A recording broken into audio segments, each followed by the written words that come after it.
বিশ্বের সর্বোচ্চ শিব মন্দির, আর সেটা আমরা এখানে এসেই জানতে পারলাম। তো চলো বন্ধুরা, তুঙ্গনাথ দর্শনে আজকে আমরা জার্নিটা শুরু করে দিই।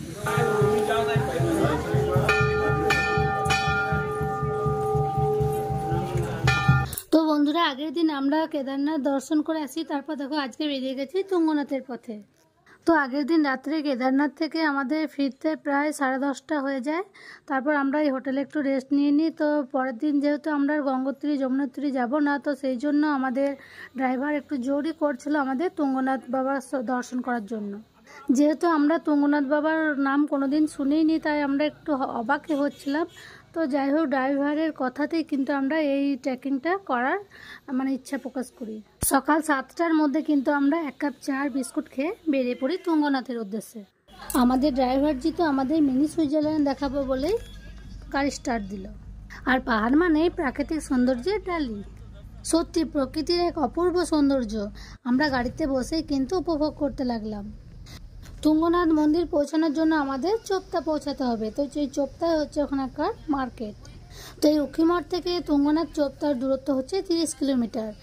1 ঘন্টার মধ্যেই পৌঁছে যাওয়া যায়, কিন্তু রাস্তা যা ছিল সত্যি একদম পাগল করে দেওয়ার মতো রাস্তা। অপূর্ব সৌন্দর্য। সামনে দেখো দূর দূর থেকে কিন্তু বরফের পাহাড় দেখা যাচ্ছে। সত্যি এক অসাধারণ, প্রকৃতির কি অপরূপ সৃষ্টি। এই পাহাড়ে না এলে কিন্তু বোঝাই যায় না।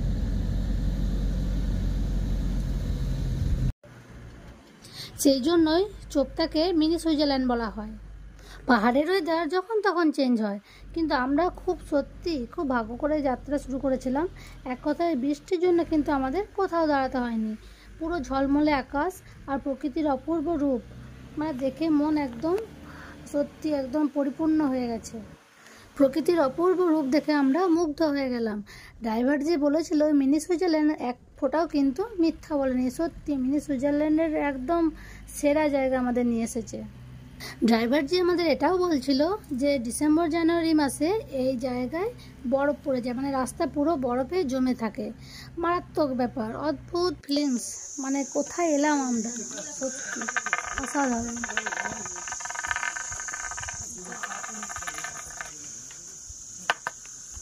যেহেতু বাবা তুঙ্গনাথের দর্শনের জন্য আমাদের সকালবেলায় আলোচনা হচ্ছিল, তো সেই জন্য অনেকটাই দেরি হয়ে গেছে। তো আমাদের আসতেও কিন্তু অনেকটাই দেরি হলো। তো দেখো, সেই জন্য গাড়ি পার্কিংও আমাদের অনেক দূরে করতে হলো। তো সেখান থেকে আবার আমাদের হেঁটে হেঁটে আবার সেই চোপতাতে পৌঁছতে হচ্ছে। অনেকগুলো গাড়ি পার্কিংয়ে রয়েছে, তার কিন্তু এখানে ভিড়ও প্রচুর হবে। তো চলো আমরা বাবা তুঙ্গনাথের দর্শন করে আসি।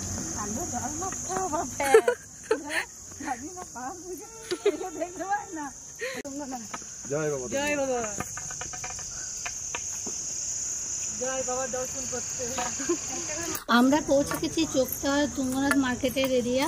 ওই যে দূর থেকে দেখা যাচ্ছে তুঙ্গনাথের যাত্রা যে গেট। তো আমরা তুঙ্গনাথ যাত্রা শুরু করব। আমরা এখন বাজে 9:30। তো আমরা 9:30 থেকে তুঙ্গনাথ যাত্রা শুরু করি। তো চলো দেখি আমরা কতক্ষণে পৌঁছাতে পারি বাবার কাছে। 3500 মিটার উঁচুতে অবস্থিত বাবা তুঙ্গনাথ। বাবা তুঙ্গনাথ মন্দির 4.5 কিলোমিটার পথ। ট্রেকিং করতে সময় লাগবে 4 থেকে 5 ঘন্টা, কিন্তু সেটা ধরা থাকবে যে কে কতটা হাঁটতে পারবে তার উপর। আমরা বাবা তুঙ্গনাথের দিকে এগোচ্ছি, কিন্তু প্রচুর খাড়াই। আমাদের অনেক রেস্ট নিয়ে যেতে হবে, কারণ কালকে আমরা কেদারনাথ থেকে সাফারি করে এসেছি। রাস্তা প্রচুর চড়াই। আমাদের 4 পা গেলে 1 পা অবশ্যই থেমে যেতে হচ্ছে। অল্পতেই আমরা হাঁপিয়ে উঠছি, তো তার জন্য কিন্তু কর্পূর অবশ্যই নিয়ে যেতে হবে। ভাগ্যিস আমরা একটা জলের বোতল এনেছিলাম, নইলে কিন্তু খুবই অসুবিধায় পড়তাম, কারণ এখানে সেরকম কোনো দোকানপাট নেই। 2-1টা ছাড়া কিন্তু কোনো দোকান কিন্তু এখানে পাওয়া যাবে না। এখানে এসে বসছো, ওখানটায় দাঁড়াও না,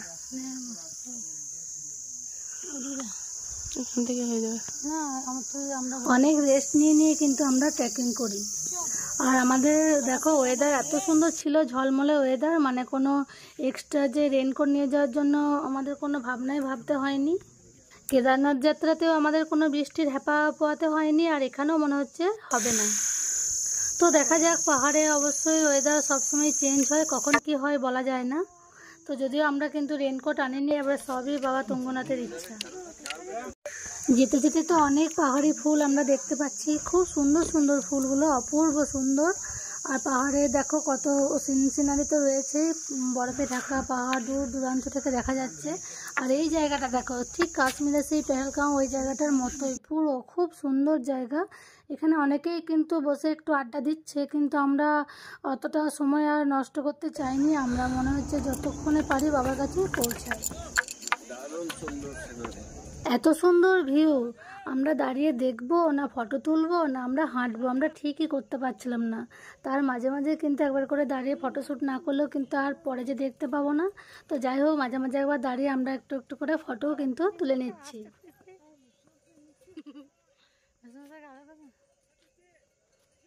এই যে ছোট্ট ছোট্ট হলুদ হলুদ ফুলগুলো দেখছো, এগুলো কিন্তু গোটা পাহাড় জুড়েই কিন্তু ফুটে রয়েছে। আরো বিভিন্ন রঙের কিন্তু রয়েছে, খুব সুন্দর। কত রকমের নাম না জানা ফুলের কিন্তু আমরা দেখা পাচ্ছি। আর এই যে এই গাছগুলো রয়েছে, এগুলো কিন্তু রাস্তার দুধারেই রয়েছে। এই গাছগুলোর নাম হচ্ছে রট্টবনি না যাই হোক কিছু একটা বললো। তো এই ফুলগুলো যখন ফোটে সিজনের সময়, তখন কিন্তু একটা অপূর্ব দৃশ্য হয়। बहुत थक चुके हैं। नजारा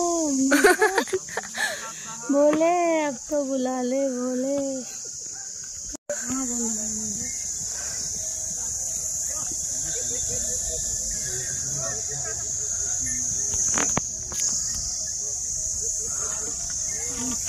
আমরা মেঘের মধ্যে আছি। হ্যাঁ দেখো ধোঁয়ার মতো মেঘটা উঠছে।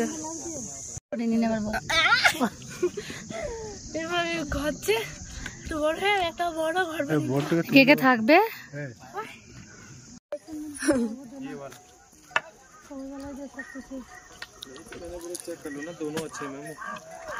तो और ज्यादा दो, पानी कम दो, एनर्जी ज्यादा। मैम वो ओरिजिनल लिक्विड है ना, उसको कम ही बोलो। और थोड़ा पानी दो।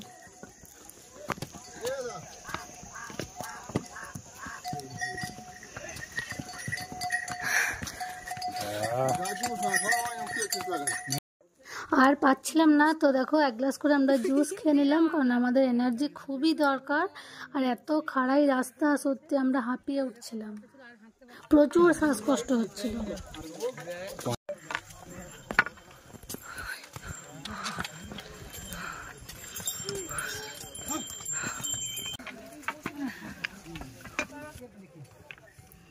না না খাতা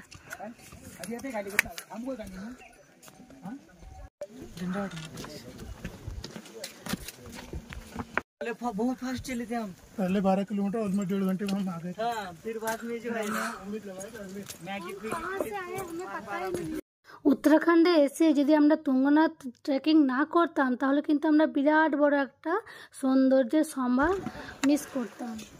ট্রেকিং করতে যতটা কষ্ট হচ্ছে, তারপর যে বসে রেস্ট নেওয়া হচ্ছিল, তখন কিন্তু আমরা দু চোখ ভরে প্রকৃতির সৌন্দর্য দেখছিলাম। তুমি একটু দাঁড়াও।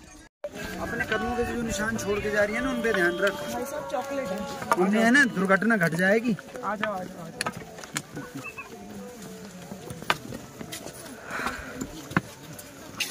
এখন মেঘের মধ্যে বসে আছি, মেঘের পুরো দেখো लागी खबर तो घोर ऊपर लेके একদম ধোঁয়া, মানে মেঘটা নিচে নেমে যাচ্ছে, আমরা আরো উপরে উঠে যাচ্ছি। इधर आजा।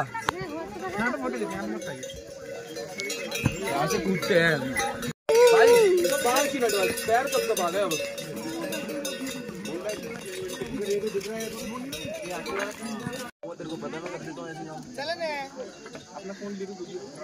চারিদিকে এগুলো শুধু মেঘ, মেঘ ভেসে বেড়াচ্ছে, আমরা মেঘের মধ্যে যাচ্ছি।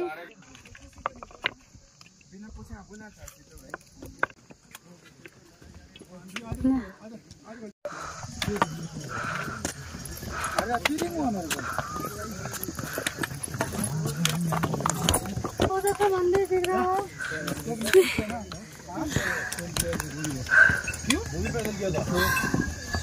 हम पहुंच वैसे हम 2 बजे पहुंच गए थे यार, वो चैंपियन ट्रैक करने के बाद आपको बताइए। অবশেষে আমরা বাবার মন্দিরের চূড়া দেখতে পেয়ে গেছি। অনেকটা আমাদের মনে সাহস এলো যে আমরা অবশেষে পারলাম পৌঁছাতে। আর যারা দেখো ঘোড়াতে আসছে তাদেরও কিন্তু ঘোড়াগুলো এখানেই রেস্ট করছে, এতদূর পর্যন্তই ঘোড়ারা কিন্তু আসে, তারপরে কিন্তু পায়ে হেঁটেই যেতে হয় বাকি রাস্তাটা। দূর থেকে দেখা যাচ্ছে তুঙ্গনাথের চূড়া। অবশেষে আমরা পৌঁছে গেলাম তুঙ্গনাথ মন্দিরে। আমরা ধীরে ধীরে এগিয়ে চলেছি তুঙ্গনাথ মন্দিরের দিকে। আর দেখো রাস্তার দুপাশে রয়েছে অনেক দোকানপাট, এখানে পুজোর জিনিসপত্র কিনে নিতে পারো। আমরাও কিন্তু এখান থেকে জিনিসপত্র কিনে নিলাম। আর এই তুঙ্গনাথ বাবার পুজো দেওয়ার জন্য কিন্তু একটা বিশেষ প্রসাদ রয়েছে, শুকনো নারকেল। তাছাড়া খই, নারকেল, কাজু বাদাম, কিশমিশ, আখরোট, মানে শুকনো সব ধরনেরই ফল রয়েছে। আর আছে নকুলদানা। ভারতবর্ষের সব থেকে উঁচু শিব মন্দির হচ্ছে এই তুঙ্গনাথ বাবার মন্দির। গেটের সামনে দেখো অনেক ঘন্টা বাঁধা রয়েছে, সেই ঘন্টা বাজিয়ে আমরা ওপরের দিকে এগোতে থাকলাম। জয় বাবা তুঙ্গনাথ। তুঙ্গনাথ বলে যে শিব ঠাকুরের মন্দির আছে সেটা কিন্তু আমরা এখানে এসেই জানতে পারলাম। সত্যি ভগবান তুঙ্গেই আছে। সাধারণত তুঙ্গ কথার অর্থ হলো শিখর, উচ্চ স্থানকেই বলা হয় শিখর। সম্পূর্ণ ভারতবর্ষের সব থেকে উচ্চতম শিবালয় হলো এই তুঙ্গনাথ। এই তুঙ্গনাথ তৃতীয় কেদার নামেও পরিচিত। বাবা তুঙ্গনাথ এখানে ভুজ বা বাহু রূপে পূজিত হয়। দেখো মন্দিরে উঠেই কিন্তু লাইন পড়ে গেছে, প্রচুর লাইন, এদিক ওদিক ব্যারিকেড হয়ে ঘুরে ঘুরে কিন্তু সবাই লাইন দিয়ে আছে বাবার এক ঝলক দর্শনের জন্য।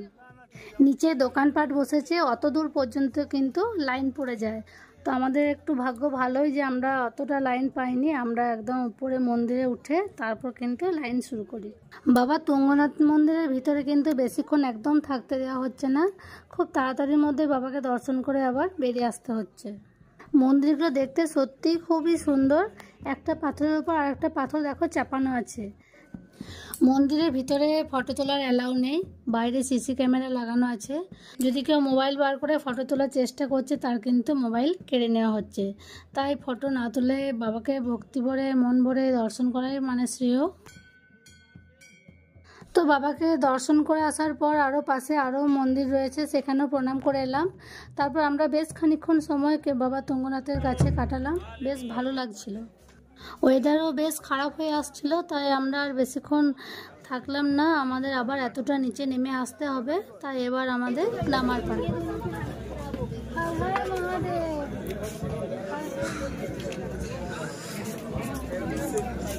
হর হর মহাদেবের নাম করে আমরা এবার নিচে নেমে যাচ্ছি। খুব ভালো লাগলো বাবা তুঙ্গনাথের মন্দির দর্শন করে।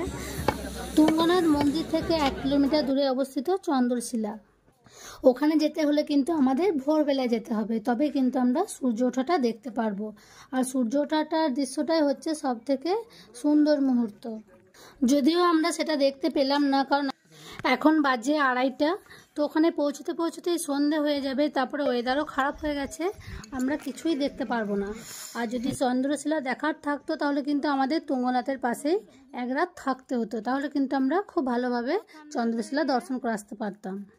নামার সময় হালকা ঝিরঝির বৃষ্টিপাত কিন্তু আমরা পেয়েছি, সেটা বাবার আশীর্বাদ মনে করে কিন্তু আমরা নেমে এলাম। জয় বাবা তুঙ্গনাথ, হর হর মহাদেব, জয় ভোলে।